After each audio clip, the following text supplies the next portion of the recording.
Blazers taking on the chin to the Detroit Pistons. You never want to make excuses for a club, but these guys, after all, are human. This was the 5th game in 7 days in 5 different cities for the Blazers, and they won 2 of those. And they take on a Detroit team featuring Blake Griffin, a Detroit team that had won the previous 2 with Blake. 3 in a row. They were rolling. They were in the midst of a homestand. They're getting that home cooking, sleeping in their own beds.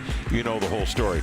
And they came out and they played a terrific brand of basketball. They put 62 on the Blazers in the second half. Yeah, they're kind of in the honeymoon phase of the trade with Blake Griffin. Everybody's excited around here. You see why. The talent is apparent. 20 points a game as a Piston, the 5.5 assists a game, the 8 rebounds. You know he could put it all together. He's playing alongside another talented big man. And the Drummond pick and roll, to me, was the story of the game, if anything. That's what really allowed the Pistons to get that flow offensively, because they were coming off of the dribble handoffs or just the screens off the ball or on the ball, using Drummond as the screener, and then they're heading downhill, forcing the Blazers to make a decision. Do you retreat back and stop the Drummond lob, or do you stop the guard? And the Blazers were never able to find that sweet spot defensively of how to deal with that. And then it started the Pistons ball movement. They're kicking out to shooters. Ish Smith, who's not looking to score a lot of points, gets 7 points on the night, but the 7 assists, that's what he wants. That's what he's very good at.